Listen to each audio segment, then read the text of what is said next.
the intros, episode 61. Every podcast I listen to has a way they introduce those. So it's like, I listen to Johnny Yap's past and he goes, all right, that's it, we're on. Every single time. We don't have one. We need to come up with one. There's 61 episodes in and they don't have like a catchphrase to start up yet. So how you going, man? How you going, John? I'm pretty good. Another interesting weekend of footy in prospect, that's for sure. Yeah, we got a Monday game. Yes, Easter Monday. Which is to me, it's a bit bizarre. So we lose a game on Saturday and then get a game on Monday instead. Yeah, I think they're just trying to pad out the long weekend, spread the games out. It's become a tradition that Eels, Tigers, Easter Monday game. Yeah, I don't like it. Like the Rabbitohs, Bulldogs, Good Friday game as well. I don't like it because Monday, I have to go to work the next day. I don't want to get... But it's who cares? It's the Eels versus the Tigers. But tonight, is it tonight? Yeah, tonight yes. We have the Roosters versus the Panthers. And this week has had a massive injury toll in the NRL. Mm-hmm. None more so than Penrith, with Nathan Cleary being ruled out for up to 4 weeks. Mm-hmm. And they have to go into the game now fully underdone against the Roosters. Yeah, hamstring injury for Nathan Cleary. Brad Schneider is the new number 7 in his first game back in the NRL after a stint in England. And Maverick Geyer, son of 1991 Grand Final hero Mark Geyer, the great radio personality MG, the great man. Maverick is going to make his NRL debut off the bench. Yeah, so, he's apparently a good back rower.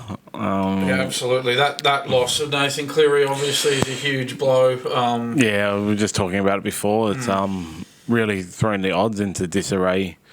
You'd have to think that this tilts it very heavily in the Roosters' favour. I would have thought this game.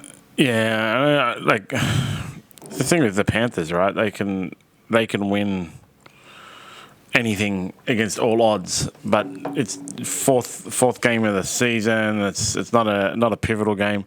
Yeah. So just a quick Elite Bet odds check. Elite Bet is our NRL sponsor for the year of 2024.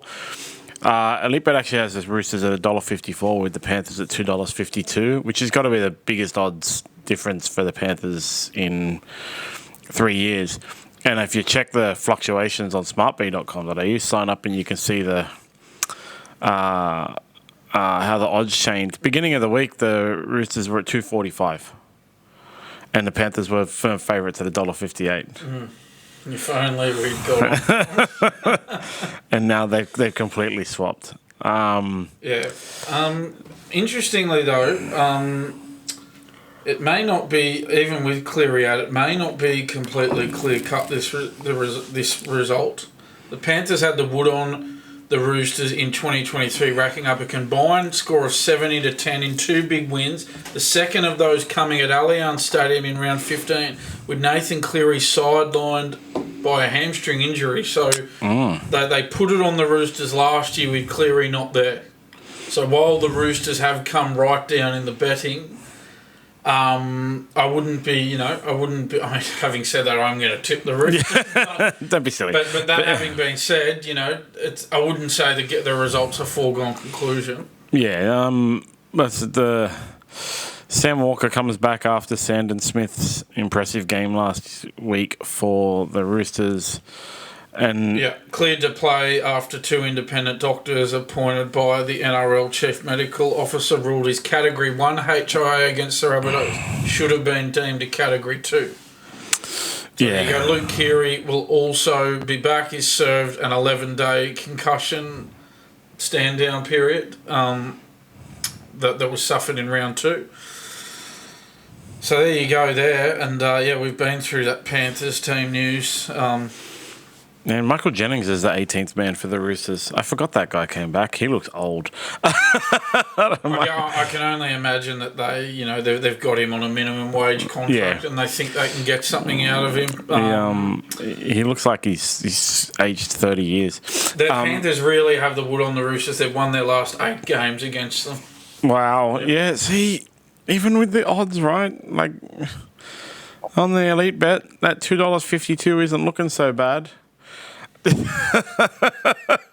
at all. There's certainly been worse $2.52 bets than that. That's for sure. Yeah, I might have a look at that now. But either way, I'm going the Roosters just simply because you can't with the loss of Nathan Cleary. It's a hard call. Maybe I'll go the Panthers. I don't know. No, I'm going the Roosters. I can't guarantee that by the end of the day I won't have changed my mind, but right now I'm going the Roosters. Yeah, I'm going to go the Roosters. You can lock me in. And yeah, it's just the loss of Nathan Cleary is such a massive one. And if the Roosters are ever going to break that drought, losing 8 in a row against the Panthers, well, this is their chance. Playing at home with Nathan Cleary not there, with the Roosters in particular, James Tedesco in red-hot form at the moment. That's going to be a great battle, James Tedesco versus Dylan Edwards, because Dylan Edwards is gunning for James Tedesco's job. And, yeah, I think that's... Both of them will know it, and both of them will be primed for a big performance. Yeah, exactly. It's going to be a great one. That'll be tonight. Podcast will be up before the match, so hopefully people can watch it and see. Tomorrow is your Rabbitohs versus the Bulldogs.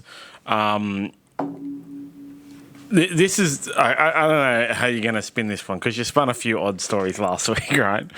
Elite Bet has the Rabbitohs as favourites at $1.51 with the Bulldogs at $2.69. At no point during the week has this changed. How can a team that is... Oh, let's have a look at the ladder. They've won 0 games. They've leaked more points than any other team in the comp. With the second, the 112 points they've let in, with the second team being the Dragons at 88. So almost, I've got to do math, and the internet will criticise me if I don't get it right. 112 minus 88. 24 points difference. It's quite a massive difference. The Bulldogs have only let in 51 points in their 2 games. Yeah, they've scored about the same. The Rabbitohs have not looked at any point in the entire season so far in 3 games like they could actually win a game. And the Bulldogs have at least won one. I mean, they did put it on the Titans, but still. The only thing I would say about that was, I think it was, how many, was it 51 points the Bulldogs have conceded, you said? Yeah. The only thing I would say about that is... I think that's skewed somewhat by the fact that they held the Titans to 0 and the Titans have got nothing. The Eels and the Sharks both really put it on the Bulldogs when they played against them. So nowhere near as bad as the Roosters on the Rabbitohs as well. Does anyone think that Jason Demetriou can turn the Rabbitohs around in a week from last week's absolute domination? What is it, letting 46 points to beat the rampaging Bulldogs? Yeah, I mean, look, you're asking me to put a spin on it. The Rabbitohs have won the last 5 Good Friday games against the Bulldogs. The Rabbitohs really have the wood on them in that fixture. But again, the Bulldogs have struggled for a long time. So how much? 5 years, Good Friday. So what year is that? 2019. Bulldogs haven't made the final since when? 2007? 2016 was the last time they made the finals. So that's the thing. I am doing my best to put a spin on this for you. Look, the other thing I'll just mention is looking at the team, purely looking at the team list, looking at reputations. I still think the Rabbitohs have the better team on paper than the Bulldogs. They haven't performed as yet. But at some stage they will. At some stage the message will get through. Yeah, I mean, I think Josh Addo-Carr has been named in the reserves as well, as has Bronson Cherry, so they could be late inclusions for the Bulldogs. And Addo-Carr's got 21 tries in 21 games at Accor Stadium. So there's real value in that if you're a punter. Addo-Carr is one of that. He plays, of course. Yeah, one of that high people including that higher injury toll where there's $20 million on the sideline this week. It's the highest ever cost of injuries since the NRL started, obviously with the high value of players, contracts and stuff. But yeah, he's a big one to be missing as well. Who's replaced him? Blake Wilson. Connor Tracy. Yeah, Tracy. Yeah. But geez, Tracy had a good game last week. I'd say just looking at that, yeah, you'd probably think, if someone's got to make way, it probably would be. I mean, someone's got to come out. If Adokar comes back in, it probably would have to be Wilson. They're not going to move Taff from fullback. They're not going to shuffle the deck chairs that much. So, you're going to leave Carraz, Crichton and Tracy there after last week. So it would have to be Wilson who would move out if Adokar was to come back. And someone's got to make way. If William Kikau has another game this week like he did last week, I think he can fully get it over the Rabbitohs pack.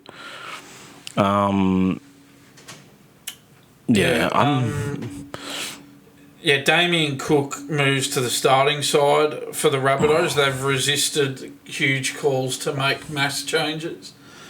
I think that's a massive mistake. If any team in the competition needs to make massive changes, it's the Rabbitohs. That's the thing, and look, even if they win this game, it's only going to paper over the cracks for a week, isn't it? It's not going to solve all their problems winning this one game. So regardless of whether they win tomorrow or not, there's deep issues there that won't be solved by this result either way. A lot of calls for what we were talking about the other day, Whiten to go to fullback, Latrell to go to centre. As I said on Monday? Yeah, it was Monday. Latrell's been running centre numbers, so if he's not going to... And that's where I think the Bulldogs can get it, because the Rabbitohs fullback is playing like a centre. Their forwards are getting pretty dominated by everyone. They're leaking points. They don't look like they're trying. They don't look like they're happy to be there. I think the Bulldogs can get this one. Okay. The Bulldogs are unchanged. Of course they are. But I guess there is the possibility of Adokar and maybe Cherry coming in at the last minute. But other than that, there's no changes. I'm going to tip the Rabbitohs. I think purely just on they've got to fire at some point and they've got a good record in this game.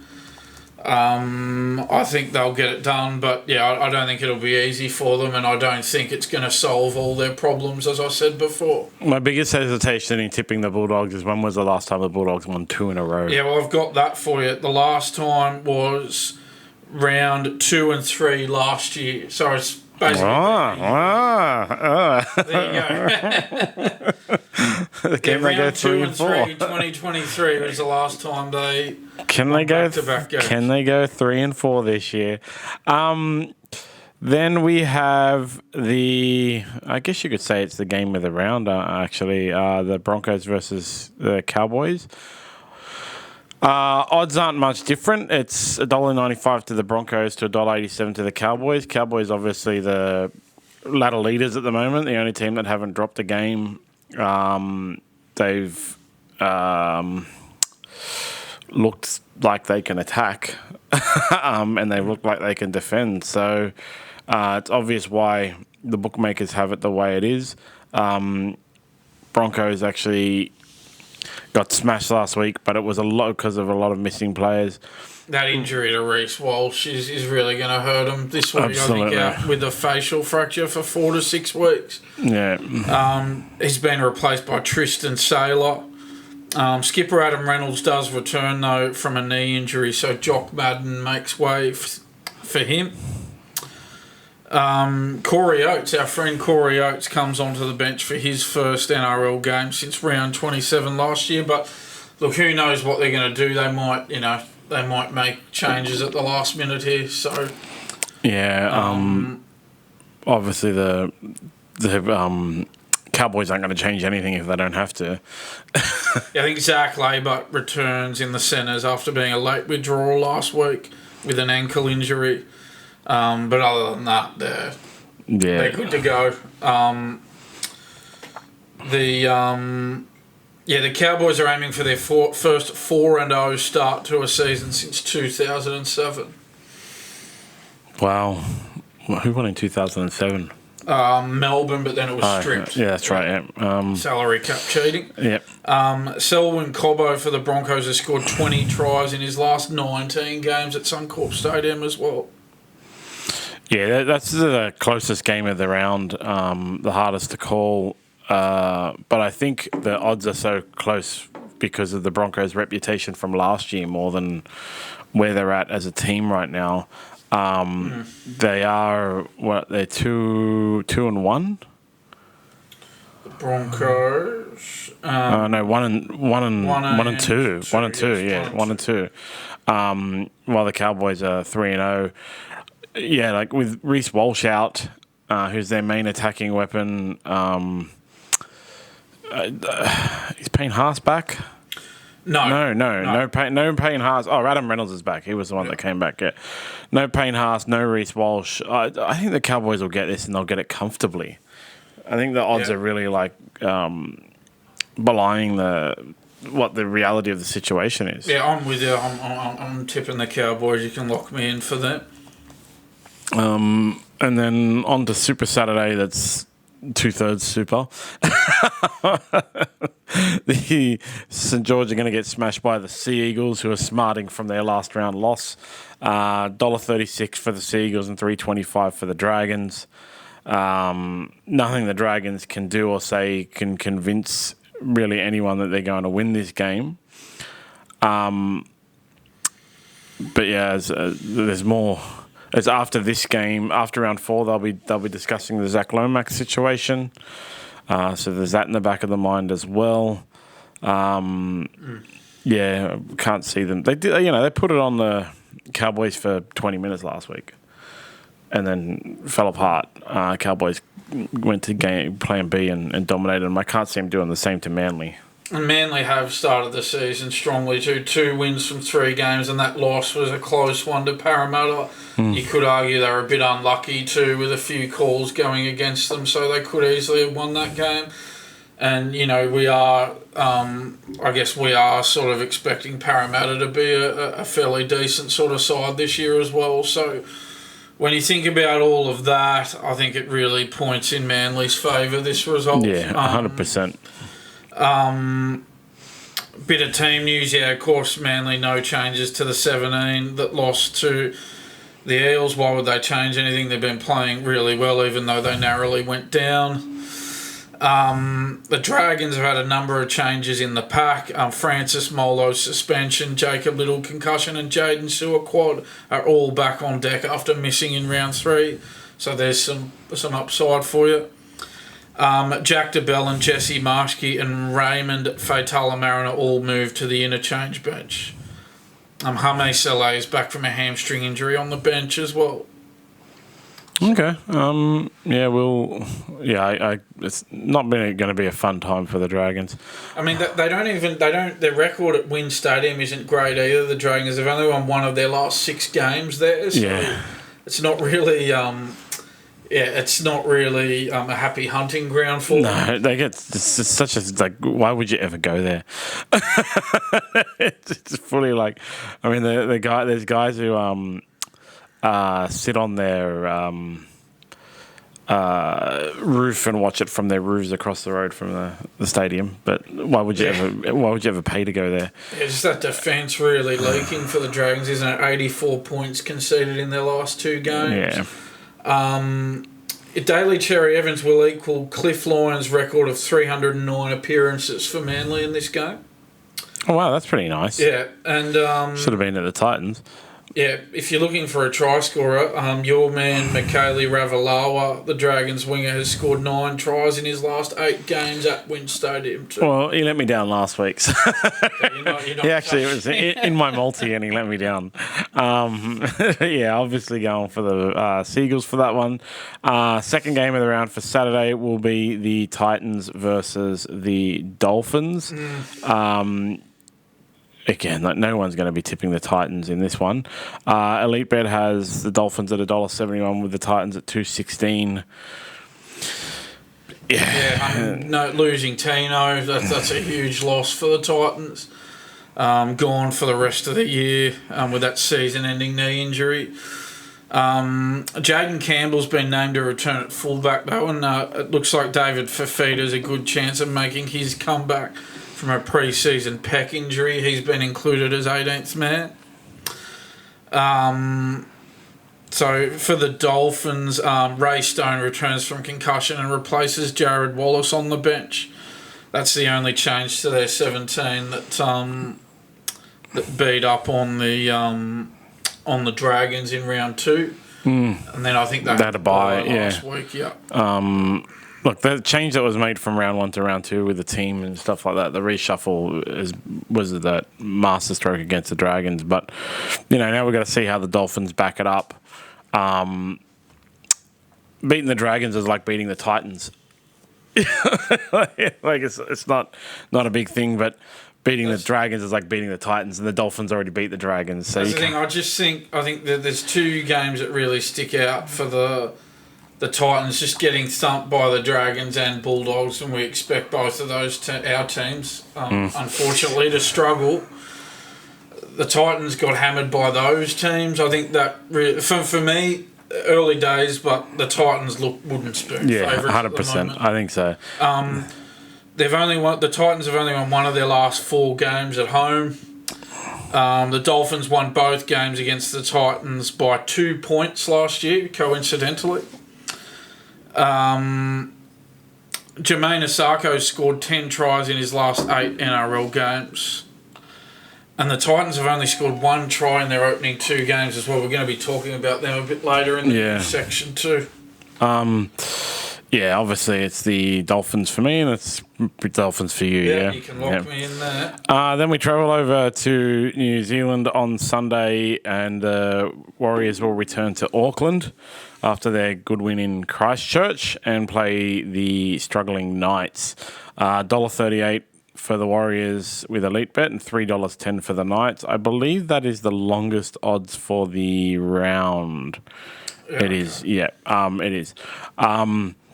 Look, we both had the Knights missing the 8 this year, and they're kind of after the first round seemed to be a blip when they.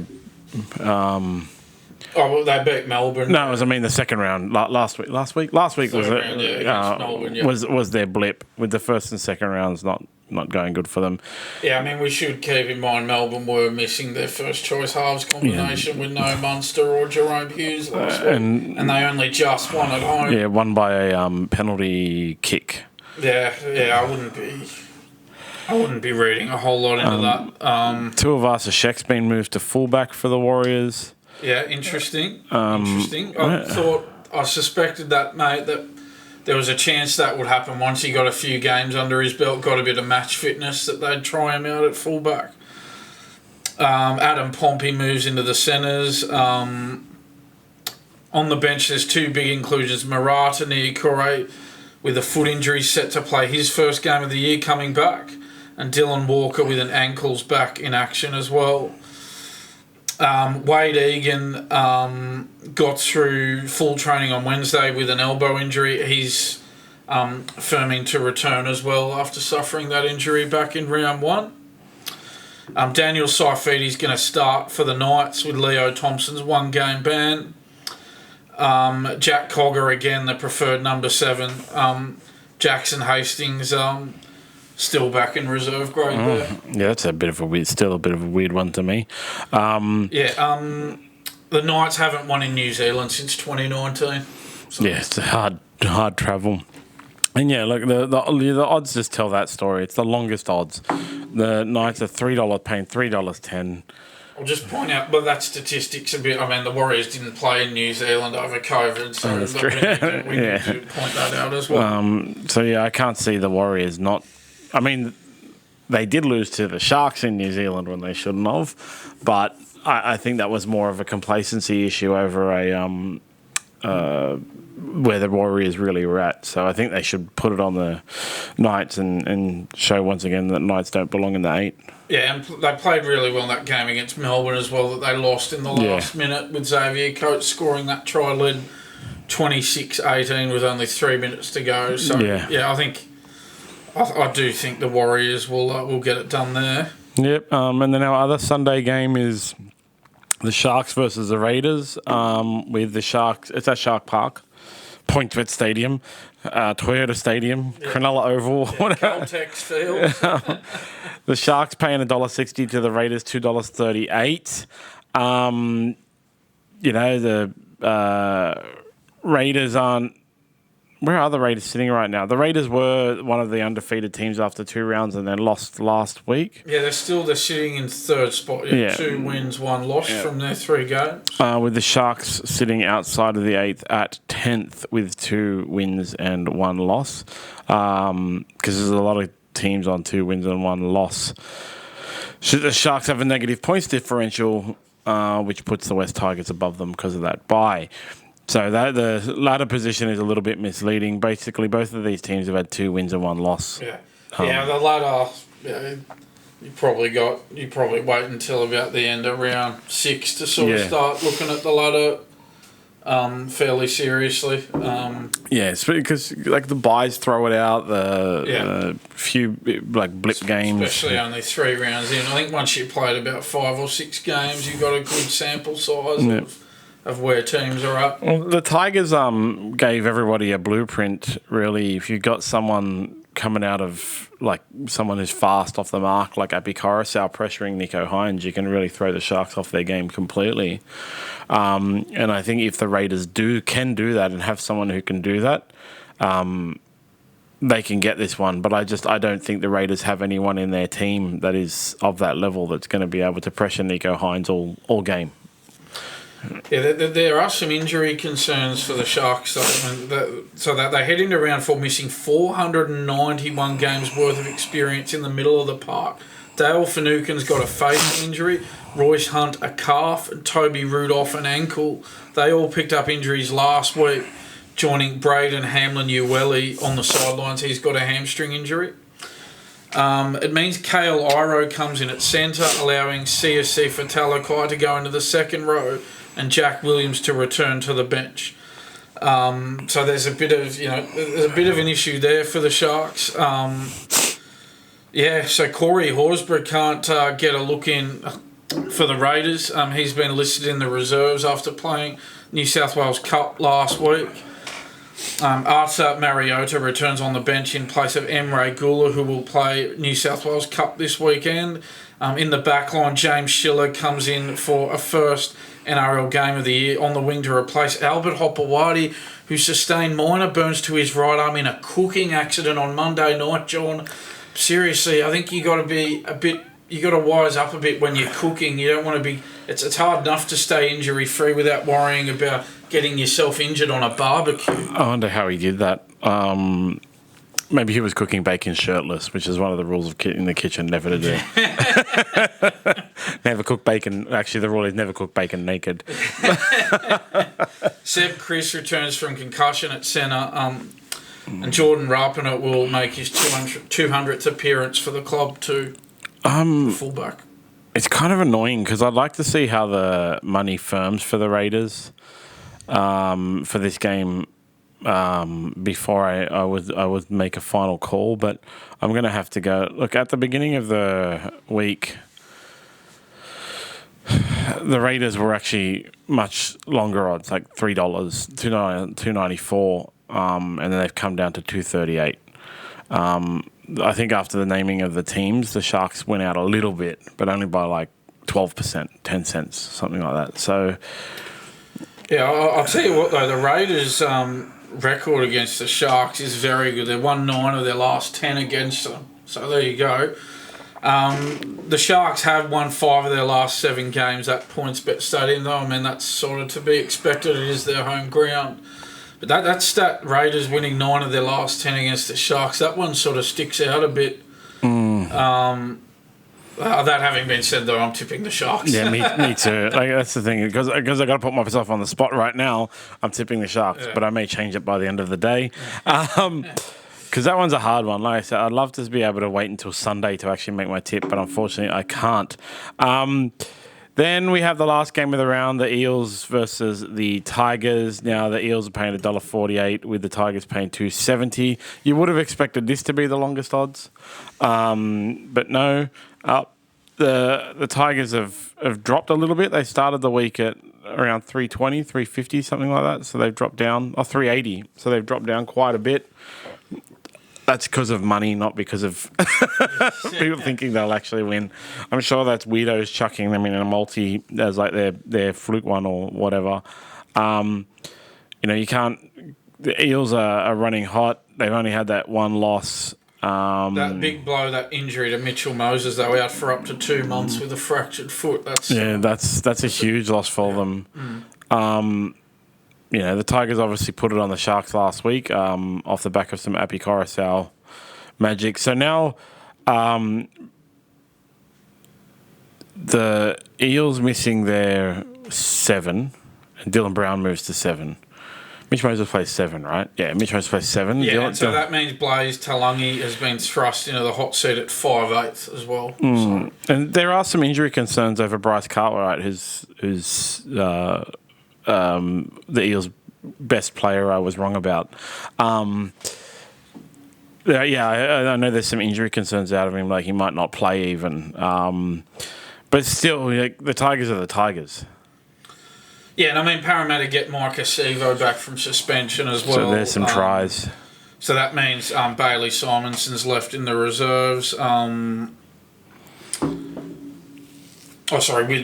Bailey Simonson left in the reserves for the time being after sitting out round 3 with concussion as well. But getting Sevo back from suspension, that's a big in for the Eels. You'd have to expect at least a try from him. For the Tigers, Alex Twirl's out with concussion. So his spot on the interchange is taken by Asu Kepa-Oa. I hope I got that right. Jaden Sullivan will again come off the bench with Aiden Caesar and Lachlan Galvin in the halves. They had that impressive win over the Sharks last week. I thought in round 1 it should have been Aiden Caesar in the halves. There's not, as I said before, the Tigers beat the Sharks on the back of a really impressive performance by Api Coruscant, putting a lot of pressure on Nico Hines, forcing errors, removing his creativity and stuff like that, and his ability to get in the game. It's a little bit of a funny thing because if Mitchell Moses was still there, I would say they could repeat that performance, because Mitchell Moses is the main guy. But now that Mitchell Moses isn't there, there's going to be a lot more sharing of the playmaking and the stuff like that. Like, obviously, Clint Gutherson's going to have to step up a little bit more. You're going to see Bryce Cartwright stepping up a little bit more to cover for the fact that Dylan Brown is not a natural 7, he's a natural 6. So I don't think the Tigers are going to be able to repeat that same kind of thing. And like I said, I think they could have attempted it if Mitch Moses was still in the game. So it's going to be harder for them.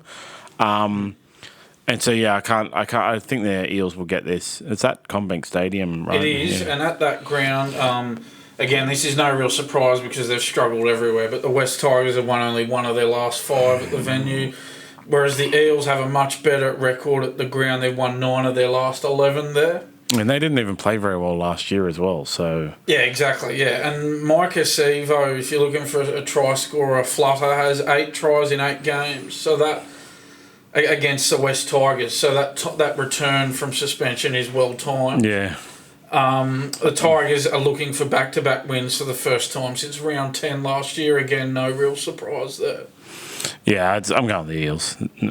I definitely won't even change that one. It's just like one win is just not enough for you to change your overall thoughts about the Tigers. So on that basis, you got to go for the Eels. Okay, and then Storm have to battle the bye. Couldn't have come at a more opportune time. Couldn't even write that script. There's a lot of conjecture around Cam Munster with the Storm as well. There was a hot mic moment. Cam Smith mentioning, not realising he was still on the mic, that the Melbourne Storm don't even know what's wrong with Cam Munster's groin. Bit red-faced after that one, I would have thought.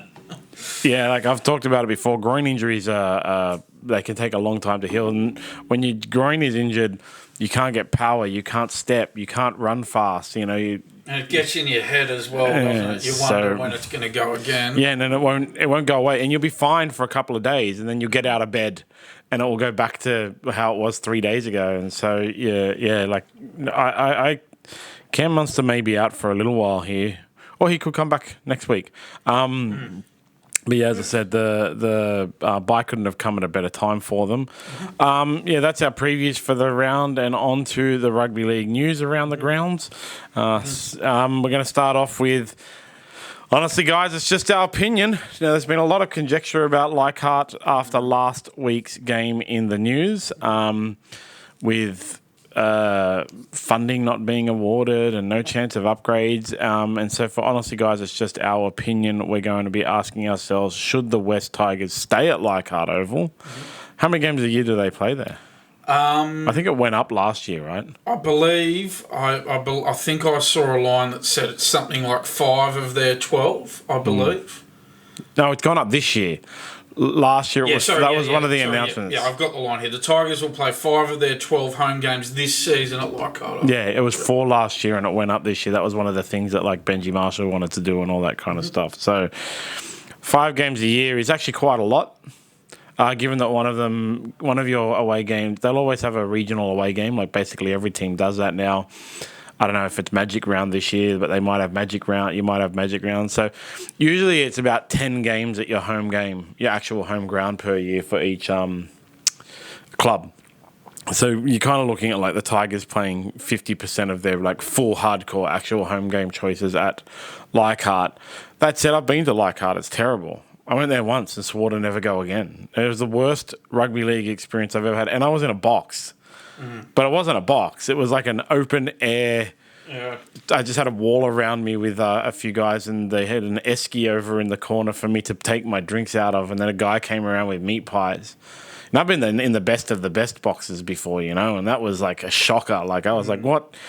Almost Mick Mock mouth breather thing am I in here? Yeah. I guess as a Dragons fan, maybe you're not that sort of, you know what I mean? You probably don't have the investment in the club that the Tigers fans have. Yeah. That whenever I hear, and that's the thing, I'm not a Tigers fan either. I'm a Bulldogs fan. You're a Dragons fan, and so for us going there, we might go, you have to stand up around a whole bunch of people on the hill. The line for the toilet's too long. The line to get a beer's too long. For us, it might just be all too hard. But you listen to the West Tigers supporters, and in particular the old Balmain supporters, and they love the idea of the event at the ground. And you'd much rather see 16,000 packed in there than, 20,000 at an 80,000 seat stadium at Accor Stadium. That's the thing. That they're, Tigers fans are happy to go along there and put up with those inconveniences we've talked about. Yeah, it's the thing with it a lot is like, you're never going to get opposing fans there because you can't. There's the public transport there is terrible to get to Leichhardt. The public transport to get to Leichhardt is terrible. There's no trains, it's buses. You can't drive there because you'll be parking 2 hours away. Yeah, you sort of got to get an Uber there. Yeah, and even like an Uber is there, or in the days that I went there, was a taxi. It's dangerous because there's so many. They shut off all roads and stuff when you're there, so you still got to get out far away and walk quite a distance. It's to me, anywhere with a hill is awful. I can't stand the hill, mainly because when it gets sold out, you have to stand up. That's like I've said. I think I've said before at Cogra, they make announcements when it's sold out. Like everyone on the hill, stand up. You have to stand up because no room for people to sit down. I've read some news articles about the behaviour of the Tigers fans at the Leichhardt Oval, how much worse it is there with a lot of poor antisocial type behaviour. There more than any other. I mean, one article I read was by a Sharks fan reporter who mentioned in the article that they were a Sharks fan. So, got to take their opinion with a grain of salt. I think without massive investments to turn it into a proper facility, it inhibits the growth. Like the Bulldogs couldn't play at Belmore for a long time. And then they I don't know, the government, the council, whoever, spent money on improving it to make it a better facility. I went to Belmore for a trial game, I can't remember how many years ago. Seriously, 10 years ago, before they were playing games there again, And it was I went there and I was like, this is just like Leichhardt. And then, they did all this investment in improving it to make it like, actually, it's not like a world-class facility. It's not a finals game facility. But it's good enough to have club games there and allowed for them to expand their membership bases and stuff like that. Whereas Leichhardt isn't like that. Leichhardt is it ain't the eighth wonder of the world. Yeah, I mean, Chris Minns, the Premier, came out and said, "Oh, look, we've got $180 billion worth of debt in New South Wales." I mean, but they're spending $309 million on an upgrade of Penrith, and they won't even give the Tigers $30 million for. You know what I mean? Like, you sort of go, well, what you talk about the $180 billion in debt, but you're going to give Penrith $309 million. Is Leichhardt a Liberal or a Labor seat? Oh yeah, well that's the thing. It's Albanese's safe seat, so they know that. Well, we don't have to spend the money here to keep the seat. If it had been a marginal seat, well, maybe the decision. That'd be $60 million for him. Yeah, like, seriously. But you know what I mean, like $180 billion in debt. Well, what's 30 out of if you got $180 billion in debt? What's $30 million more dollars? I like the I was listening to something on Joe Rogan the other day where it was talking about like the number one contributor to pollution in cars is actually brake pads. Right, it's not actually the carbon emissions; it's brake pads, brake pad dust. And he was talking about like the new modern carbon fiber brake pads that don't emit that. And he said, like, they're very expensive. They're like 3 times the cost of a normal brake pad or something. And he was saying, like, if you're buying a Tesla, you would think that Teslas would come with it.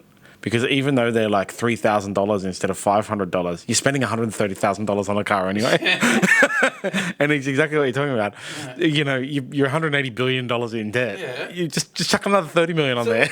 And that's the thing. It's not like in this state in New South Wales. This is, we have first world conditions here. Most people live in luxury here. We have great healthcare. It's not as if it's $180 billion in bad debt, like most people are, have a roof over their heads. All right, there are some homeless people here like there is everywhere in the world, but there's relative to other places in the world, there's not many people really, really struggling, like living out on the streets here. Like that $180 billion in debt, I mean, it's not, it can't, the debt can't be that bad if most people live a good life and live in luxury and have healthcare and everything else. I just didn't get that. We've got $180 billion in debt, but we're not spending we're not putting another $30 million on top of it, even when we're willing to give $309 million to upgrade Penrith. And Shane Richardson said, can we have 10% of that $309 million for Leichhardt? Can we take 10% off Penrith to have... but no, not a. Again, it's a safe seat, so the government won't spend the money on it. Penrith is a bit of a weird one. They're doing a lot of investment out at Penrith, and it's actually quite funny because for years, the Western Sydney is the most popular, densely populated area in Sydney, and for years and years and years in my youth, there would be no investment in infrastructure, no investment in, improving transport, no investment in destinations. Now they've built a beach, Bondi Beach. They've got not new, but they got Wet and Wild out there. They're improving the stadium. I don't know what it is about Penrith. Maybe some rich people moved out there and it got gentrified. I'm sure guys like Craig Gower are happy, but I know I don't want to upset our friend Craig Gower with what I'm saying. But I mean, I don't think the West Tigers should continue to play at Leichhardt as long as it's in the state that it is. And I don't think any club should continue to play in any stadium that is similar to Leichhardt in the state that it is. If the question was, should the government invest money in Leichhardt Oval, I would say yes. I don't know what $30 million is going to do. Like, what's the plan? Could they find a private investor to do it? When I went to Shark Park when they were going through their renovations, I don't know if they're finished now, and that was awful as well. Absolutely, there was porta potties for the toilets and stuff like that. It was awful, and to me, they shouldn't have had the game I went and watched there. That's I don't know if I'm a snob or whatever or like that, but it is not that kind of crap. And Leichhardt Oval is not a good look for the game when you want to. expand and make the game better and make it more like more accessible to more fans. But if they're going to invest money in Leichhardt Oval and turn it into a Belmore, then I would say but if they can't get money, it's time to go. The problem, my other, on the flip side of it, I would hate for it to close down or them to stop playing there, because the only thing that would happen if a stadium closed down is a property developer would buy it and chuck up 1,000 units, and they'd chuck up 1,000 shitty units that were only going to last 5 years. Yeah, and I just think sometimes it's not all about money. The passion in those Tigers fans the other night. It's that walk they take to the ground. I just think that's a real money can't buy feel, and I'd hate to see that lost to the game. To be honest, I want them to stay. Have you been there recently? I haven't been there for years. I haven't, but it just... I haven't been there for years. The thing is, there's a real...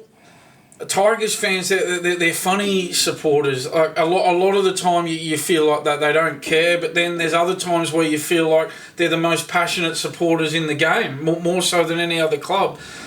And, you sort of need...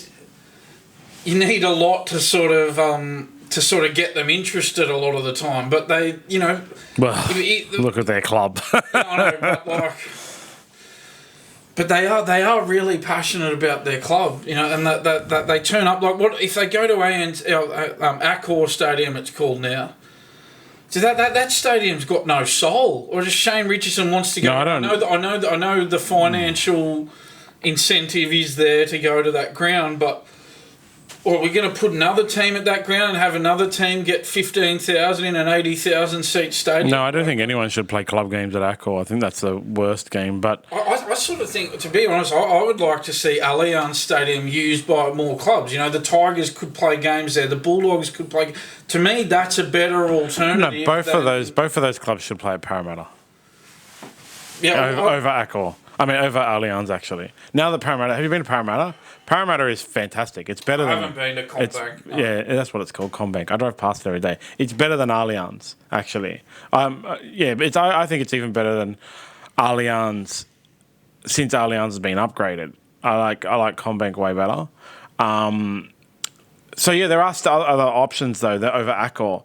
I don't think the West Tigers... I don't think that anybody should play at Accor during regular season. It's terrible. It's horrible there. That's the worst stadium. That's worse to me than Leichhardt. That's the worst stadium. So if that's the alternative, but they could play at Parramatta.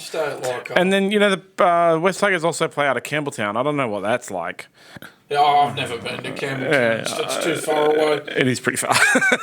It's like going to a different country. It's like going to Wollongong or it's halfway to bloody Newcastle, Melbourne or somewhere. Like it's too far away. So I don't know, but. Yeah, like I said, my main thing is Leichhardt is a terrible stadium to anybody external, and it restricts growth. If they invest a bit of money in it and make it better, it could be something. But it's so gross.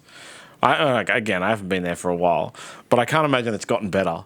I just think if we turn our back on Leichhardt Oval, I think there's a lot of people who could be lost to the game, and I think you're taking away. You're taking away a lot of heart and soul of the game. Those old school Balmain people who love the Tigers would be lost to the game if you deserted Leichhardt Oval. So we might have to agree to disagree on that one. Yeah, we can. I'm right though. No, it's. I really don't like hills. I don't like going to Cogra or Wynn if I'm on the hill as well. That's the other thing. I really don't like the hill. I just don't. It's awful. It's a poor experience. It's.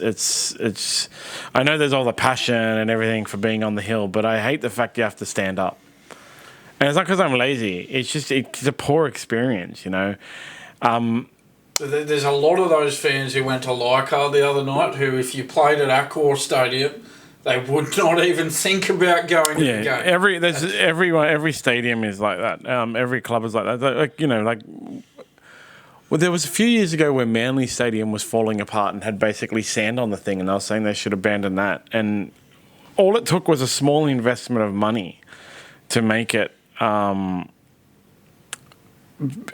playable again.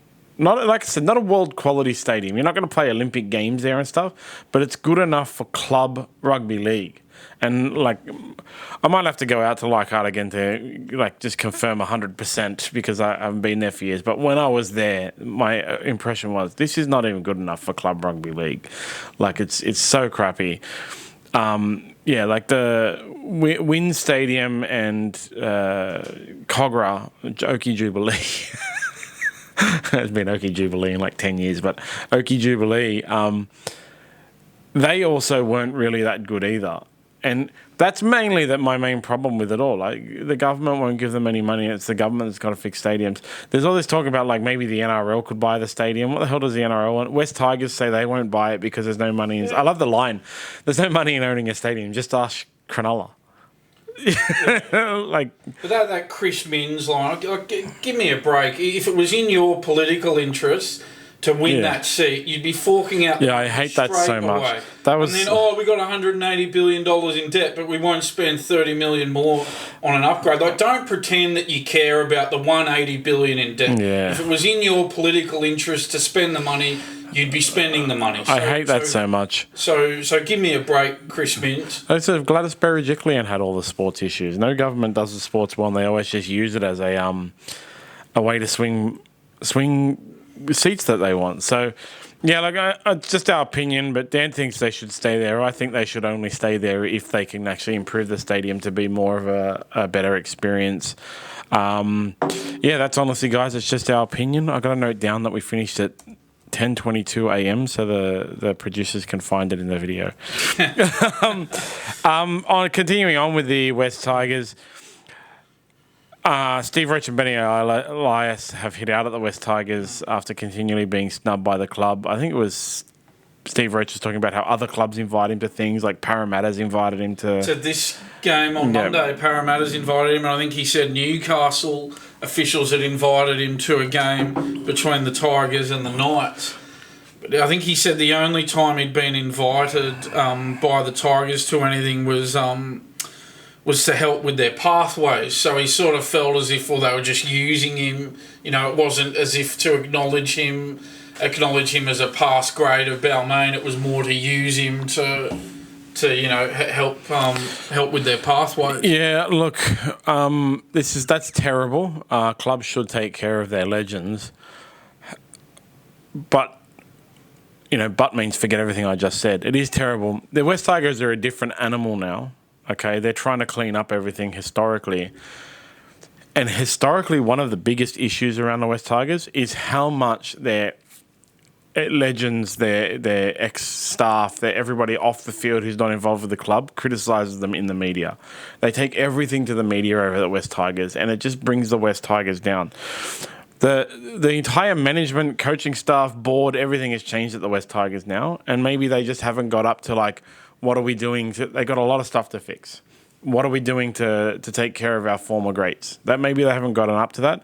And Steve Roach and Benny Elias could have reached out directly to the club instead of going to the media and making a complaint.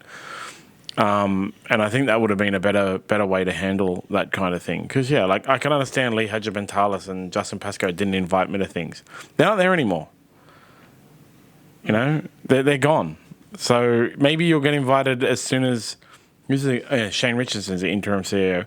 As soon as he gets up to, guys, what are we doing for our former greats? Because Rabbitohs have a big thing with all of their former players and stuff like that, You make a good point. There probably was a simple solution to this. I'm sure if they had rang the club and expressed that, I'm sure they would have been invited. Yeah, exactly. I'd highly doubt, even as inept as West Tigers management has been over the years, I highly doubt you'd have a scenario where Steve Roach would ring them and go, "Oh, guys, you've never invited me to a game as a guest." I doubt they'd say, "Oh, let's keep it that way. We're never inviting you."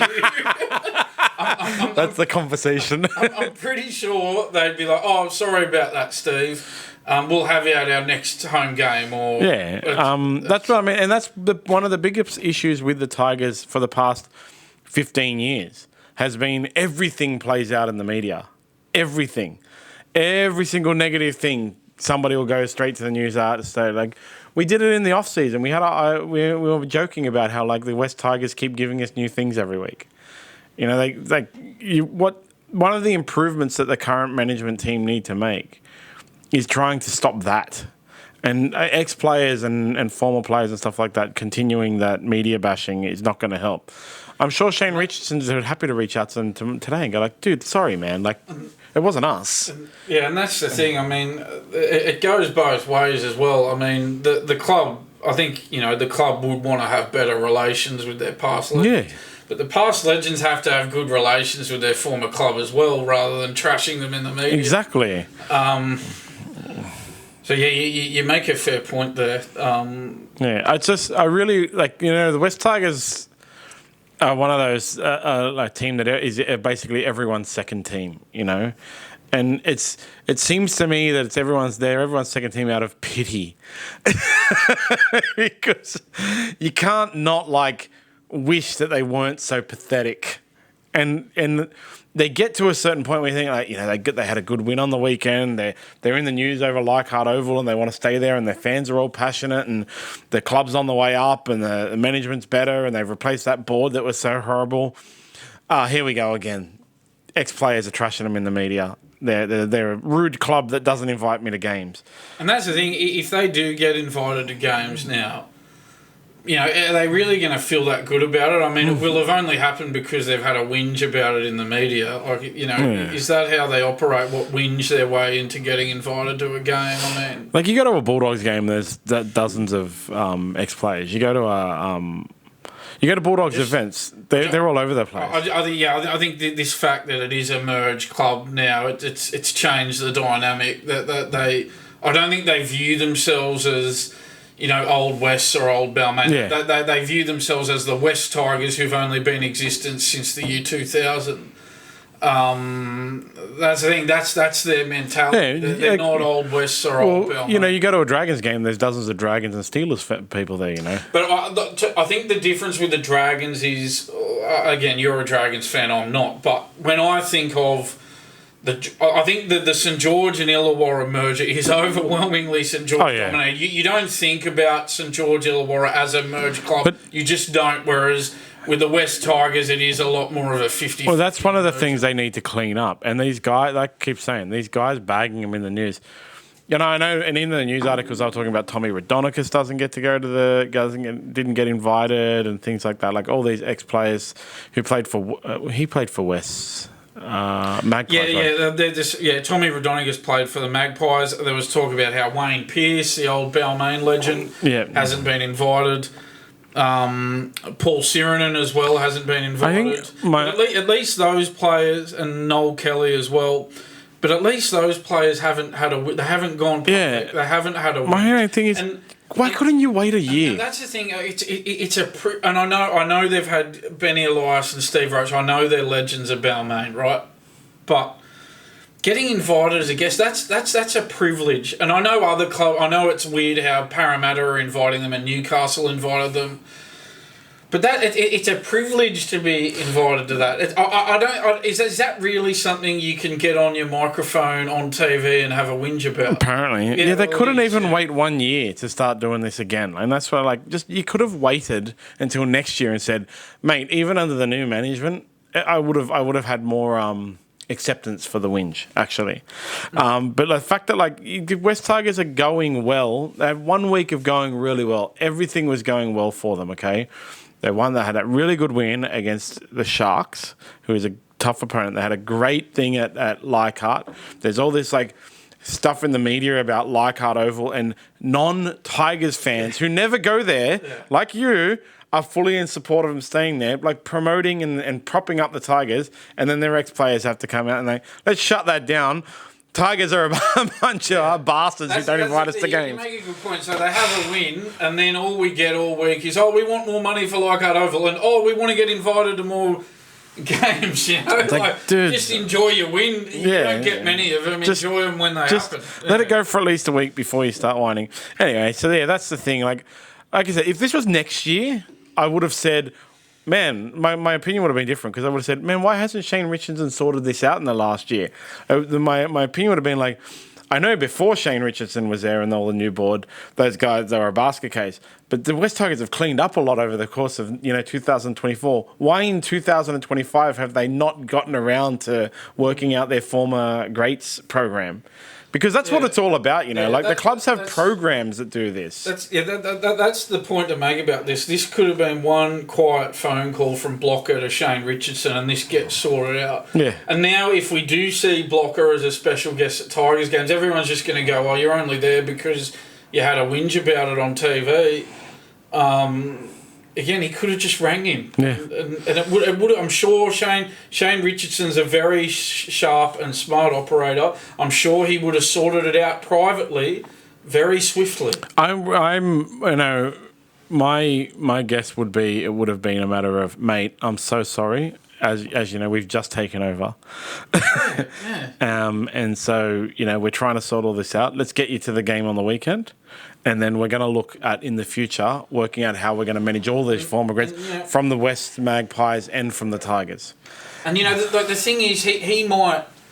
Blocker's attitude to it might be, I shouldn't have to ring them. But you know what? Sometimes not everything goes your way in life. Sometimes things don't always go the way you think they should. And sometimes you don't get treated fairly. But sometimes you have to be the bigger person and handle it in a better way. Exactly. Let's finish with the Tigers there and move on to South Sydney, our favourite subject. So Gordon Tallis and Breathe and Asta have been watching the SmartB Sports Update podcast. That's where they get their info.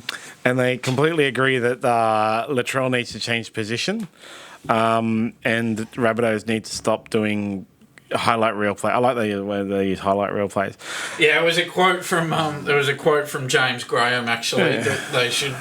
He's a very good media performer, James Graham. He's a great speaker. Yeah. I've been to a talk where he gave a talk as well. So. You listen to every word he says. He speaks from the heart. Yeah. I think I was talking about it last week. Like the Rabbitohs. I don't know if I mentioned it. Rabbitohs to me look like the Dragons have. There's 17 individually brilliant players and there's 5 eyes in individual brilliance, but there's no eyes in team. And they just aren't playing as a team. And I really, really think it goes all the way back to that Sam Burgess thing. I think, you talk about that, I think it goes all the way to Demetriou replacing Wayne Bennett as coach. Wayne Bennett took them to a grand final in 2021. And since then, under Demetriou, they've progressively gotten worse and gone backwards. They made the prelim in 2022.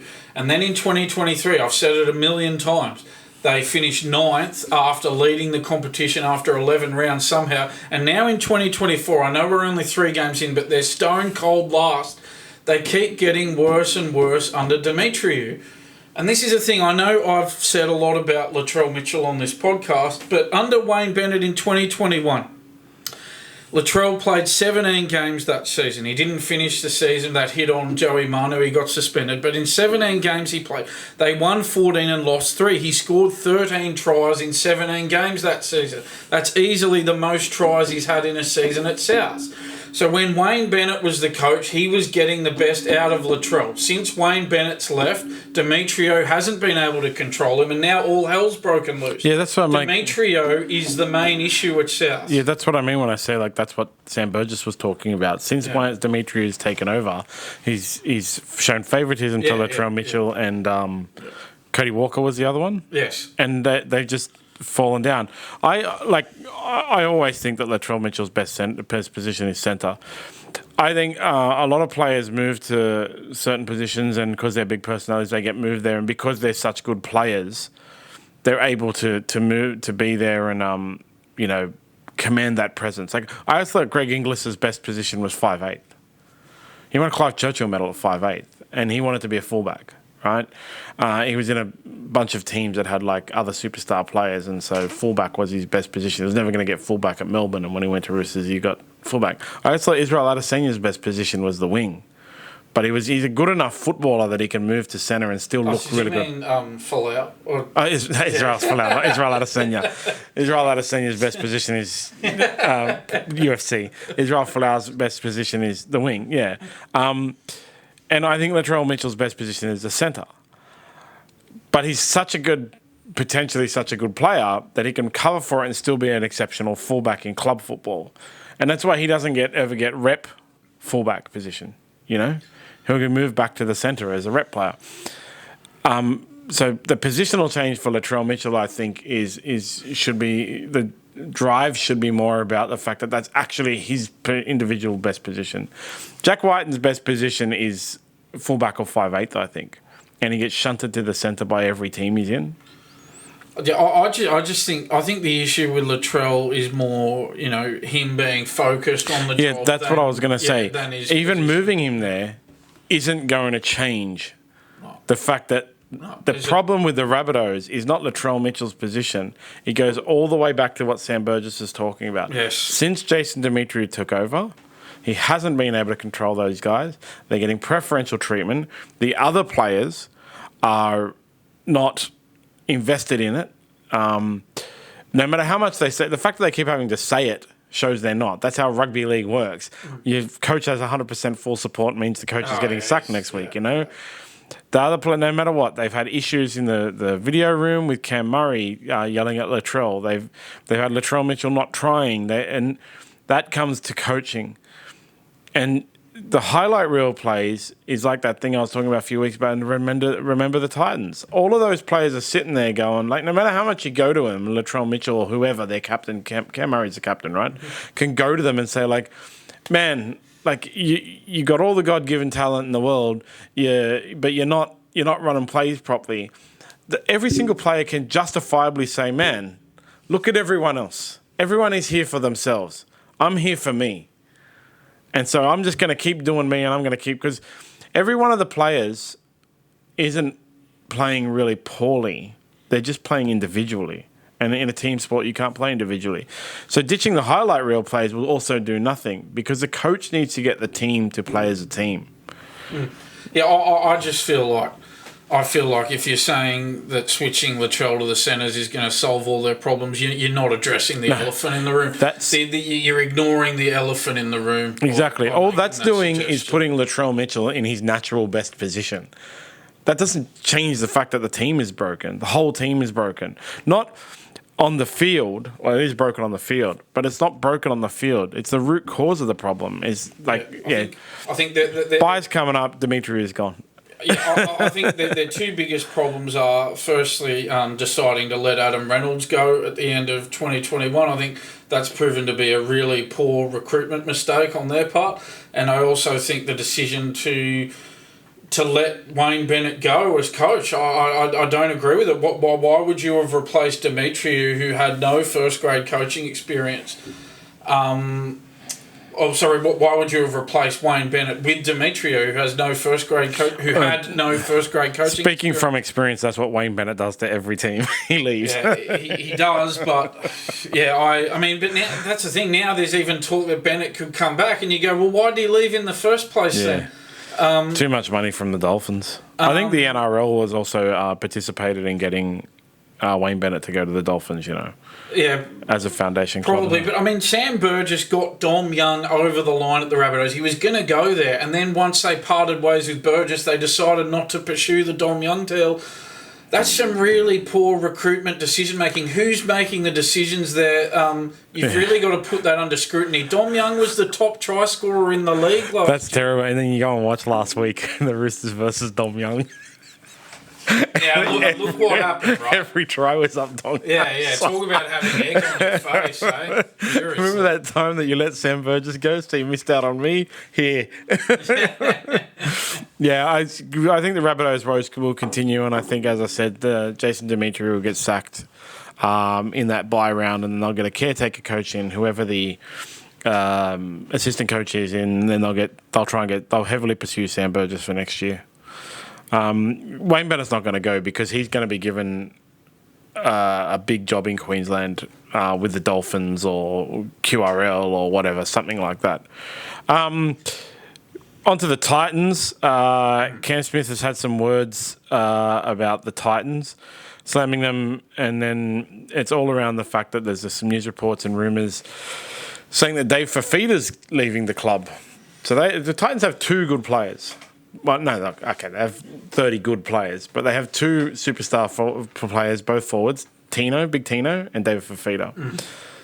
And Kikira Forum we'll mention as well as had a superstar career. Right, he might not be at the peak of his powers now, but he has been in the superstar category. Yeah, you're naming a rep team across the board tomorrow, and the only 2 players that are basically like penciled in are as first choice is David Fafita and Tino.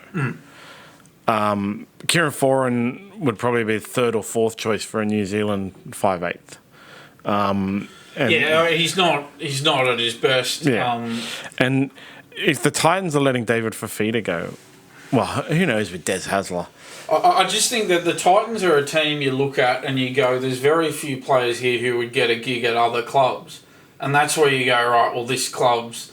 You're always looking through a team going, which other club would want this player? And I think there's a lot of players in the Titans side who just would not get a look in at other NRL clubs. They'd be the 30th man in the 30-man roster. They're all, like... You know, they're obviously like good enough to make a first grade team, but they're not good enough to fill a first grade team. Every single one of them is not like putting them all together, taking 30 guys or 17 guys who are guys who would be in 30-man squads and putting them into a team is what the Titans is. Plus they have David Fafita. The thing is, Fafita's on $1 million a year. And he hasn't set the world on fire at the club. So that's the thing you got to think about. People go, oh, yeah, but he's a superstar. I was like, yeah, he is, but he's taking up $1 million of your cap. And if you weren't spending it on him, well, then you'd be able to spend it on other players. Or another player who'd be a superstar, or you could get a few really good players for that money. They could have bought Ben Hunt. This is the thing. People don't think about what you could be doing with the money if you weren't signing this overpaid player. Well, we've got to see what Dez Hasler does next year. That's the thing. And Braithen Astor the other night, he really teed off on Dez Hasler. He said, this was his quote, he said, Desi Hasler, a huge buy in the off-season, reputation, expectation, and he delivered a duck egg. They've gone backwards. Ease up, Braith. Ease up. The guy is 2 games into his coaching tenure at the club, and you've already teed off on him. Give him a chance, for God's sake. Talk about going off early. What about Braithen Astor? Giving it to Dez Hasler. Give the guy a chance here. Yeah, he's... Seriously. Yeah, I think Dez Hasler hasn't had enough time. No, the guy made 5 grand finals in 8 seasons between 2007 and 2014. And I know that's a long time ago, but this guy can coach. Just give him a chance.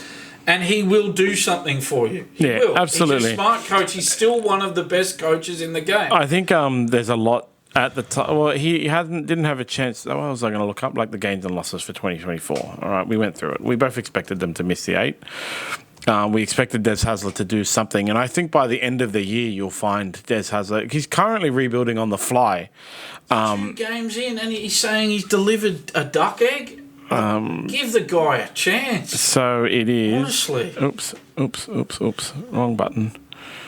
Okay, so Titans. There it is. Yeah, he didn't have enough chance to recruit anyone. He gained Keenan Palacia and Harley Smith-Fields. You know, and then lost, to be honest, he lost no one as well because the Titans didn't have anyone to lose. He's got to now go and rebuild a team on the fly, and with what he has to work with now, they're expected to get low on the ladder. What everybody's real expectation is Dez has to do some magic and prevent them from being like a bottom 4 terrible team, but I wouldn't. They look like a wooden spoon team, but I still don't think they'll get the wooden spoon. I think in the middle of the year, Dez Hasler will find something. Like throughout the next 8 to 10 weeks, Dez Hasler will find something to keep them off the bottom of the ladder. But they don't have the stock. And then in next year, I expect in the next few months, the Titans will be big on the player market. They'll be releasing players. They'll be buying players. Yeah, and maybe if Fafita goes, it'll free up that $1 million a season you're talking about. Just this defence in the first 2 games, conceding 60 points and their attack as well, only scoring the 1 try. So Yeah, they are up against it at the moment, but gee, give them some time. He needs time. He does need time. They had a bye. They've only played 2 games. He definitely needs time. Give the guy a chance. He's got the record there. Some teams he's able to take over and see an immediate impact on the field. Other teams he's able to take over and it's like, look at this team. When you get any coach, when you get there, go, oh God, okay, this is going to take a little bit of work. But that's like, I'm a Bulldogs supporter, so obviously I'm going to refer to their example. But when he took over the Bulldogs, they missed the 8 in 3 of the 4 seasons before he got there, including a wooden spoon. He gets there. They win the minor premiership in their first season, make the grand final, then they make another grand final 2 years later. This guy can coach. Yeah. Give him a chance. All right, you wouldn't say he's the best coach in the NRL right now, you wouldn't, but he's far from the worst coach in the NRL. Yes. See, Ricky Stewart's been underperforming for 20 yeers, and you got Braithen Astor teeing off on Dez Hasler after 2 games. Yeah, but the Raiders are currently in the 8. Oh, yeah. We'll see how long that lasts. Yeah. Finally, for last news, this was so bizarre. Yeah, strange. News report, I think it was Danny Widler reported that Reece Walsh had signed the richest deal in Broncos history. I think it was the Courier Mail. $5.5 million over 5 years, $1.1 million a year, I believe, or 4 years. Yeah, so $5.5 million over 5 years, so it'll be $1.1 million a season. And then Reece Walsh did a social media post that said, I haven't signed anything. But he named some reporters by name that he said, like, this guy needs to check his facts or something like that. The Broncos then spoke to the news reporter, or an unnamed source or whatever, spoke to the news reporter and said, like, no, the deal is submitted and accepted. It hasn't been ratified by the NRL, so it can't be signed. All this contract stuff is so complicated with the NRL. You only get like snippets and stuff like that based on statements and news reports from unnamed sources. But it seems like you negotiate with the agent, and the agent don't negotiate, tells the player, and then you get the thing, and they go like, yes, we agree. Then you have to send your contract to the NRL. The NRL has to approve it. And then they get sent it back and say, you're allowed to sign it. And after you've signed it, they send it to the NRL. And then the NRL approves that it's actually signed. Then you make your announcement.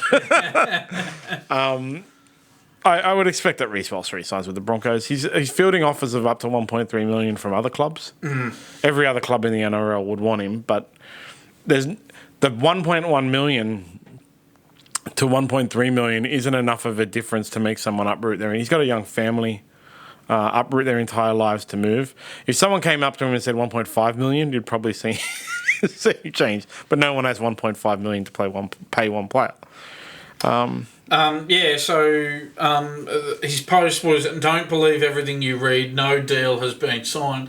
Look, I think the deal will get done. It sounds like I heard last night someone was saying that, he's just, for sort of personal reasons at the moment, he hasn't put pen to paper, but he's agreed to terms on the deal. Exactly. So I think, he'll get it done.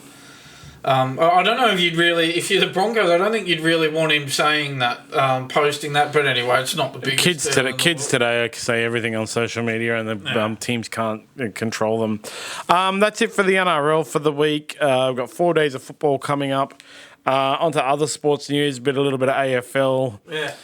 There's a couple I know we don't normally go in depth on AFL, but there are a couple of interesting stories. So the AFL are a bunch of cokeheads. Like hardcore, apparently. So I was paying a little bit of attention to this, but it just keeps getting bigger and bigger and bigger.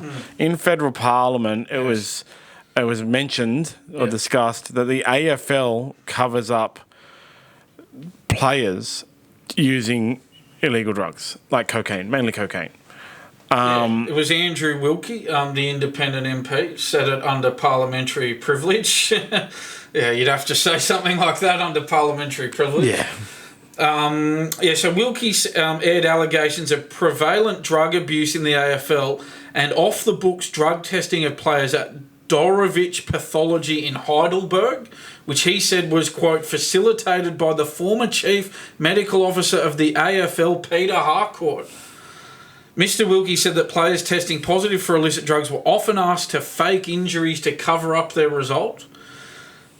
He said, and I quote, "They are advised to lie about their condition while the results of the off-the-book tests are kept secret and never shared with Sports Integrity Australia or WADA," he said. In other words, I continue to quote Wilkie, "Hundreds of thousands of Australians will watch the game not knowing that the game has been secretly manipulated by the AFL." I think that's a bit far. I mean, these are illicit drugs here. Yeah. They're not on it's steroids, not performance-enhancing drugs. They're not on steroids. I'm not making any claims, but I wouldn't put it past the AFL. And I think they should. I think all these drugs, they shouldn't be banned. They masquerade as this politically correct organisation. They have a round for every other politically correct cause you can think of. They put on this PR front all the time, and yet you've got very serious allegations made that they're covering things up here. They said the same thing when Andrew Johns got busted with ecstasy, that during his career, NRL and the Knights knew and stuff like that. People said it and covered it up. There was a whole thing from Sam Burgess's Instagram influencer wife, who's famous for being married to Sam Burgess and nothing else, where she said that the Rabbitohs and the NRL covered up Sam Burgess taking illegal drugs. And my thing with that is, if the NRL is doing it, the AFL is probably doing it too. But the AFL is probably better at it. But the thing is, though, I mean, that's one thing. Like, I don't know what the ins and outs of the Sam Burgess one were, but I mean, that's one club covering it up. You've got allegations here. She said the club and the NRL. Did she? Yeah, right. Yeah, okay. Yeah. But these allegations that former chief medical officer of the AFL, Peter Harcourt, facilitated this, that's extraordinary. All right, we've got our views on, illicit drugs. Do we really care about players taking them? It doesn't. They're not performance enhancing. All right, I get that, but if the AFL are complicit in covering this up, that's big. Even if it was just the Rabbitohs doing it for Sam Burgess, anything that happens in the NRL like that, I absolutely expect it to happen in the AFL. And the AFL is just better at controlling the reporters. So, like I said, I'm not making any accusations. I don't know if the MP is correct or whatever. Yeah, these are allegations. We should point that out. But, and then what are they going to do about it? Are they going to go actually do proper testing? And because that... the AFL and the NRL are covered under WADA. WADA uses representatives in the country to do their... they basically subcontract the WADA requirements to drug enforcement agencies or representatives in the country, and the country is meant to follow those rules. And that's what the whole Russian doping thing was about. The way Russia was able to get away with doping for 30 years or whatever is because the head of WADA in Russia was doing the covering up. And it kind of speaks to the stupidity of the whole WADA and the drug enforcement system. It clearly doesn't work. And they need a whole redo. And if the AFL are doing it, that's just as bad as the head of WADA doing it in Russia. It's just as bad. That guy's now in hiding because the Russian government wants to kill him. But don't worry, the Australian government isn't going to want to kill some AFL guy. That's fine. And then, you continue on with the AFL and drugs, and there's claims that the Swans AFLW players have been busted with cocaine, which is not allowed, and they're getting off more lightly compared to male players who get caught with drugs. The two players, according to the court records, Alexia Hamilton, 23, and Paige Shepherd, 22, were found guilty of possessing a prohibited drug at Waverley Local Court on January 30. So the pair received conditional release orders similar to good behaviour bonds. The AFL revealed it's aware of the incident. So under the AFL's illicit drugs policy, any player caught using illegal drugs receive a first strike, a suspended $5,000 fine, and counselling, and are subject to target testing. A second strike results in the player being named publicly and banned for 4 games. It was pointed out that former men's Sydney Swans player Michael Talia was stood down indefinitely by the club following a similar incident. And we we don't have that punishment here. These two haven't been stood down indefinitely. They probably are being treated differently, but it's more likely to do with the fact that there are less women players and they wouldn't be able to cover them and things like that. Whenever there's man-woman thing in today's society, we have to get all the, there'll be like a big outcry about how it's just to do with the gender and the sexism and the sex at birth and all that kind of stuff. But honestly, I think it's more likely. So you reckon they wouldn't be able to cover two players? No, they would be able to cover them, but not with as good, because the talent pool isn't as high. Mm. So it would have like much bigger effect. Losing two players in a women's AFL drops to your reserve graders, which are there's a much larger gap between women's AFL and women's NRL reserve graders, and there are first graders.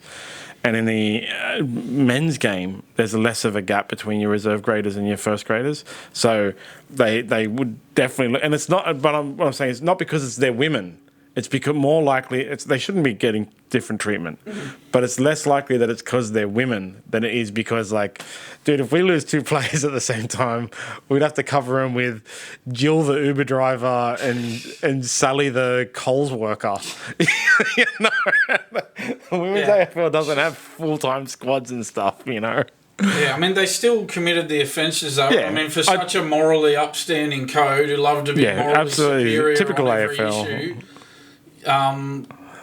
you'd think maybe they would have gotten more of a punishment. Well, apparently the AFL covers it up. So yeah, exactly. But yeah, like I think this is a thing, they should get the same punishment. Honestly, they should get the same punishment. This is the thing that the AFL they're just posers. They pose as these PC police. Morally upstanding citizens on every issue, when if you just dig a little bit deeper on these matters, you see that they're no better than anyone else, and that they'll cover things up. The only thing that the AFL cares about is their image. That's it. They don't care about anything else. Their image takes precedence over everything else. There's no substance to the organisation. They only care about public relations, and that's it. Yeah, exactly.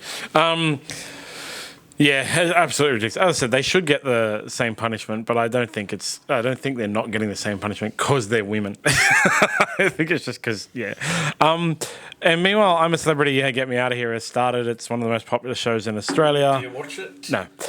They have Frankie Muniz on it from Malcolm in the Middle. I watched it the year Warner was on it, but that was it. I watched some clips from Frankie Muniz because he's a really interesting story, because he just decided to not be famous anymore. Like, that was his thing. So he did Malcolm in the Middle and he just disappeared. Yeah, and like after Malcolm in the Middle, he did a couple of movies and stuff, and he kept getting offers, and his agents would call him and be like, I've got an offer for you, it's big money, and he'd be like, no, I don't want to be an actor anymore. I'm finished. I've done my acting. And he races, does I think F1 racing or something like that, some kind of car racing. And he's like, no, that's what I do. And he told them, I don't want anything, but they thought he was joking. So that's a really interesting story, actually. I've seen it before. But Candice Warner's on it because she loves a reality TV show. Mm-hmm. And she's been bagging Dave Warner's former teammates in Cricket Australia, basically the whole show. Yeah, like it's daily news right now. Candice Warner says this about Dave Warner's ex-teammates. Candice Warner says... And that's the thing, he hasn't fully retired from the international game either. He's retired from Test cricket and ODI cricket, but he's still... And we have every expectation that he will be selected in that T20 World Cup squad in the middle of the year, and that will be his international swan song. So she could have at least waited till he'd completely retired from international cricket to make these comments.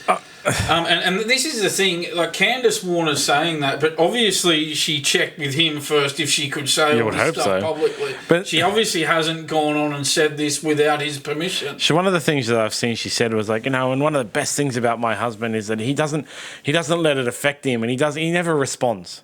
But she always seems to respond for him. Yeah. And it actually makes it... I've talked about it before. I respect the fact that Dave Warner doesn't address stuff. That's the thing. But I'm leaning more and more and more in the fact that he goes, honey. Exactly. Does he really not respond, or does he get his wife to respond for him? Because she's very prominent. She's on that show, the back page. She's on this I'm a Celebrity, Get Me Out of Here. I think she might be on the radio. She was on SAS Australia once as well, yeah? Yeah, I think she might be on the radio as well. She has a radio show, yeah. So she's always responding. So this is the thing.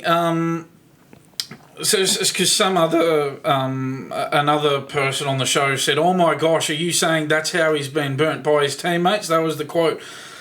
Then she says at times 100%, but it's not just them; it's the administration. So she's teed off on his teammates and the administration. And I didn't like how she says there's been plenty of people that have burnt myself and David along the way. They've got millions. They've made millions of dollars. They're part of the privileged few in society. A lot of people are on, a pittance of a salary in society who get burnt as well, and they've made huge money out of cricket. And they just trash the teammates and they trash the administration. Well, Dave Warner never does.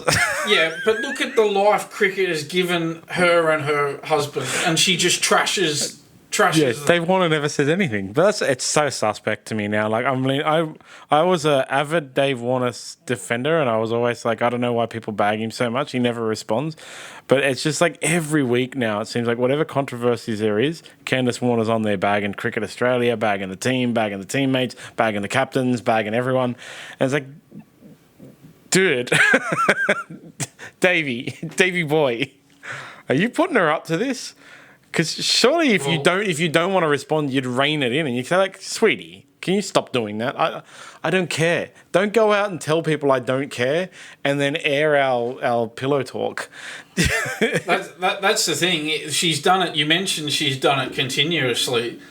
If he had a real issue with it, he would have nipped it in the bud the first time. He would have spoken to her and said, look, no more. But he obviously hasn't done that. And obviously, she wouldn't have made any comments without his blessing. I mean, she would have had to have checked with him first. Exactly. It's all so sus now. So, it's a. Just one more thing for other sports news that I added this morning, which was something hilarious that I saw last night. Former ESPN anchor Sage Steele, she's a sports reporter. She did a 2-hour interview on her new podcast. She's no longer on ESPN. She has a podcast now. Bloody everyone has a podcast these days. So she did an interview with Dana White, head of UFC. 2 hours it went, right? Before at the end, she asked her question that she asked everyone at the end of her thing. And she said to him, what does Joe Rogan dream of? So basically she spent 2 hours interviewing Dana White, but thought he was Joe Rogan. Oh, wow. Yeah. Wow, seriously. Like, the footage is hilarious. He just, what the and she can't cover it. She doesn't think. So there's no sort of, no. It's clear as day. Clear as day that she actually thought for the last 2 hours she'd been sitting with Joe Rogan. I mean, they kind of look the same, but. Wow. It's a good idea if you're going to do an interview to know the name of the person you're interviewing. It's so bad. Yeah. So now I'm going to go watch the whole podcast. Yeah, I think I might watch because I want to see. I'm going to see what she asked him. Then I'll be like, she fully thought he was Joe Rogan at this point. Oh, they're terrible. Embarrassing. Yeah, it's so funny, man. The footage of the end of it is just hilarious. And Dana White is like, he swears a lot and stuff like that. He's a funny guy. He just fully turns to, because he's always got people with him as well. His entourage. So it's just like, what the fuck? Does she think I'm Joe Rogan? Did he say that on the... Right, I've got to watch this. I think she thinks I'm Joe Rogan. And she's just, oh God. And like, because what it feels like he's going through, what it looks like he's going through his head is like, her head is like, this isn't Joe Rogan. Who the fuck is this guy? So yeah, it's fully funny to watch. It was great. It happened yesterday, and I just saw it last night. I'm like, I got to add this to the rundown, and I'm definitely gonna watch the podcast. So that's it for other sports news. On to social media blower uppers. The General on episode 60. So if you remember, you said last week you couldn't understand how Brisbane actually got so close to Penrith. In the grand final, yep. Yep, and so the General said, Dan, you said it makes you wonder how Broncos got so close to Penrith in the grand final. The answer is our right edge was busted. Targo had a sternum injury and maybe a pec too. He was getting palmed off all night and eventually got hooked for Ghana. If you remember the week prior, our only try conceded in the prelim was to Olam palming Tiger off close to the line. And the commentators made mention, geez, you never see Penrith concede like that. Nathan did his PCL 10 minutes in too, so maybe that affected his lateral movement or ability to cover tackle a speedster like Mam, and why he missed that legs tackle on him for Mam's second, which would have left his confidence in it down, and possibly why he shot out on Walsh for Mam's third. But yeah, what's that 3-try raid back? It's Targo getting either burnt because he wasn't match fit or palmed off, and Nathan missing tackles. When have you ever seen Penrith in the last 4 years concede 3 tries in 15 minutes, let alone all down the same edge? Yeah, all fair points from as the usual. general there. Very on point, and the generals jogged my memory on that. That all makes sense. And that's we wanted to know why Brisbane got so close to Penrith in the grand final. The generals just told us why. Yeah, exactly. And then, that's the unfortunate coming off of Jerome Luai allowed Jack Cogger to come online, and Nathan Cleary had to Cooper Cronk his way to victory, according to Cooper Cronk. So thank God that Jerome Luai came off. Now, I like these comments because it was about the Jake Paul and Mike Tyson thing. There was a few comments on that. Rob Balls 5753 said Tyson will spank Jake's bum. Awesome. Thanks for that. Gobbo 470. Tyson isn't just in good shape for his age. He's in good shape, period. He is. And Black Iron Ezekiel said, now the KSI versus Paul, can't be asked to remember which one, was a load of crap I didn't even pay attention to, but I'd pay a lot of money to see Mike Tyson beat the absolute snot out of Jake Paul. I think it was Logan Paul, but I also couldn't be asked to remember which one and look it up this morning. But I think it was Logan Paul. You're going for Tyson in that? Oh, absolutely. I just, man... Me too, yeah. Like, anyone who hits a 57-year-old person, any 57-year-old person getting hit in the head is in danger of, like, being knocked out from one punch because they're 57 years old. Yeah. Doesn't matter how fit they are. And that's what I hate about it. I always want Jake Paul to get beat up. So it'll be the ultimate humiliation for Jake Paul if he loses, and we want to see that ultimate humiliation. And then, honestly, guys, it's just our opinion on the media coverage in the US, which was like 4 episodes ago. John Wallaco said, I don't think Australians fully appreciate the scale of the media landscape in the US. No one will have really noticed the NRL game. It's such a tiny blip on the radar for a country like US. I think that's what we were saying, really. Yeah, we've gone into that. We know the real reasons why they've moved into the US, that they're after the betting money. No one ever expected, the NRL games to be treated with, Super Bowl-like media coverage, It got us 60,000 views and it's fine. 100,000 total, whatever it was. So just housekeeping, some upcoming podcasts. Robbo apologises. He was sick on Monday when he was supposed to be here for episode 60, but he's 100% confirmed for this Tuesday. So Dan and I will do our NRL review, and then Robbo will join us for a couple of hours, an hour or whatever, to discuss cricket in general all over the world, and especially Australian cricket. Jake O'Driscoll and Ash Williams will also be in on Friday next week with me. That's 2 super high level jiu-jitsu guys. Jake O'Driscoll is qualified for Ash Williams qualified for ADCC, and both of them will be featuring on Subversion. Speaking of Subversion, sign up to SmartB. It's the second last day. End of the day tomorrow is when the Subversion competition will be drawn. 2 tickets to Subversion. I'm going with Craig Gower. And some other guys. You can also get the tip of the day and the daily best bets, and sign up for your notifications for whichever sport you're interested in. I get daily notifications for boxing, MMA, and rugby league right now. When the cricket's on, I turn on cricket too. So you can change it depending on what you're interested in at any time. Awesome. And the SmartB racing update, I'm going to try and get Bryce and Lewis to record it today because it is a public holiday tomorrow. But if not, it will be up tomorrow. And don't forget to follow at SmartB app on all social media. Thanks, John. Have a good Easter, mate. I'll see you Tuesday. You too, man. Enjoy your 4-day weekend. My kids have got 6 days off. It's weird. Pupil free day today and then a staff development day on Tuesday. They're very happy. Go the Dogs against South. And go the Dragons against whoever they're playing. It's Manly. All right, bye everybody.